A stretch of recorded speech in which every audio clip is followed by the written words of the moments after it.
hate that you have to keep learning that lesson at this stage of the season, but we did, and now it's about how we respond. It's been our MO for a very long time, and like I said, there's a lot of confidence in that. No matter how frustrated we are, that we let it slip yesterday. Do you sense that Jordan is having a frustrated series, maybe even a frustrated postseason, and how could he channel that into something positive?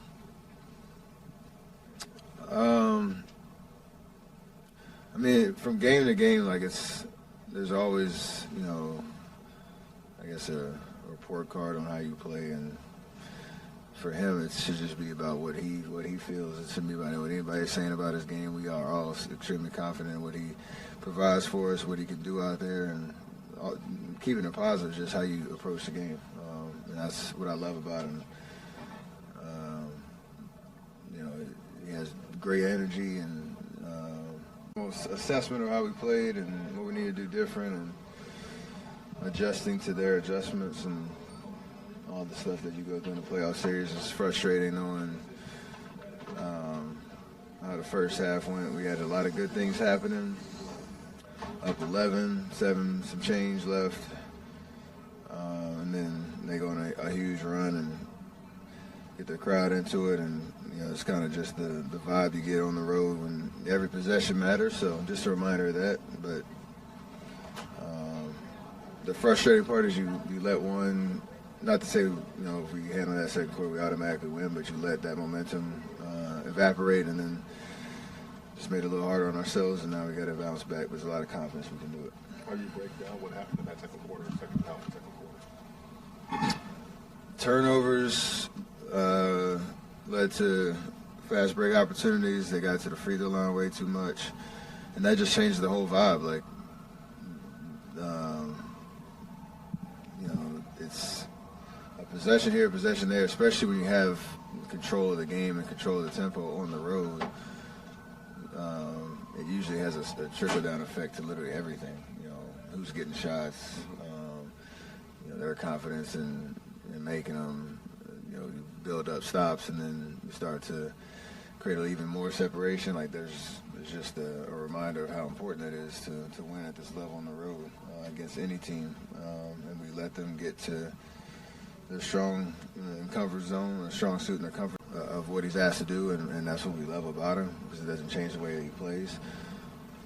I don't know what it'll look like moving forward throughout the series, but I just know that whoever the 5 guys that are out there, and knowing that Loon's going to be a huge part of that, it has to be a huge part of that for us to win.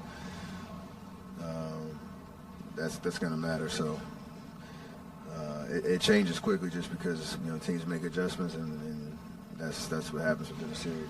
Steph, you always talk about your championship experience, and you guys have won a lot over the years. Was there a series or a moment in this run that's like, hey, we overcame this, we can overcome anything? Because you've won a lot in different ways, but is there one that sticks out to you in Clay and Dre's mind, that was a moment that we can do anything now?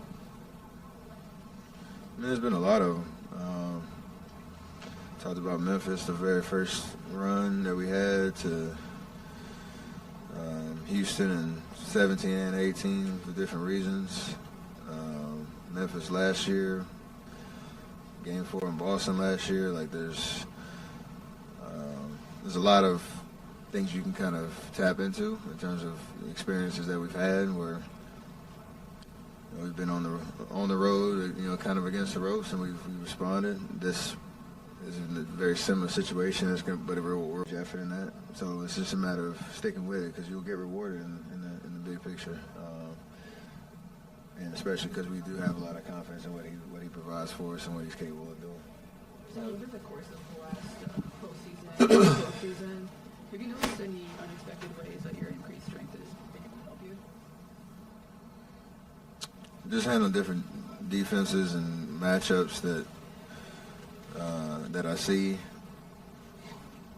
The endurance part of it too, just being able to take physicality and play through it, use it to my advantage, and just not get tired. So it all matters. It's the volume of work of trying to maintain my level that I'm at. Yeah, for sure. In the recent past, you and Draymond made it clear that you love Loon in the starting lineup, or at least as the base structure. Is that still kind of the way you think? I'm not trying to ask you what you are suggesting for this next game, but just generally that lineup. We know the 5 best overall rating in the NBA this year. There's always been an opportunity to kind of experiment a little bit, knowing how teams guard us. We have those 2 bigs out there. Our offense kind of, has ups and downs, and that's part of it. But defensively, that's usually our best lineup. I don't know, all the numbers kind of speak to that, but the beauty of our team and the value in Loon, especially, just knowing he can play a lot of different roles in terms of whether it's a starter, whether it's coming off the bench. Appreciating component of this series. Does it remind you of any other matchup? And how do you guys approach that when so much of it is outside the control? Try not to get distracted by it. I understand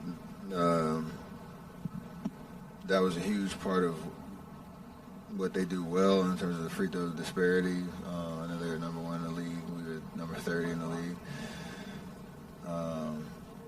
When you get into a series, you try to keep yourselves out of that situation, and you understand that it's a point of emphasis for us. Yesterday was rough all the way around, but you can't let it ever be a distraction or something that, to Monty's question, makes you lose your composure in the middle of a game, because it's something you can't control. Like, as mad as you want to get about it, or as much of a talking point it is, like, you still had a chance to win the game. So it's just a matter of doing whatever you can to get you out of those situations. But even if it goes against you, understand we're talented enough to overcome it, and it'll be a good feeling if you do. Steph, have you been surprised to see Gary follow the rotation a bit in recent games? Like I said, there's a lot of just the way that we're constructed and the way that we operate at times. GP's gone through it, Loon's gone through it, some of our young guys have gone through it.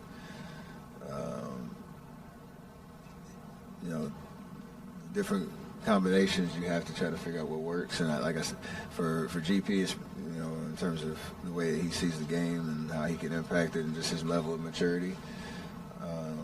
When he's out there, he performs, and he knows how to impact the game and not letting himself get frustrated with whatever playing time it is and whatnot, just trusting that it's all in the benefit of us trying to win. Again, the way that we're constructed, there's a lot of different combinations you can go to try to open up some momentum and put yourself in the best chance to win based on the matchup, and that's kind of how it is. Two more. Last game, Steph, you had, I think it was 12 shots, and it was like celebrated. You had 12 assists. You're making all the right passes.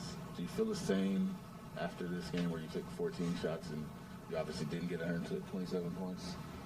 How do you kind of manage whether you're going for 38 shots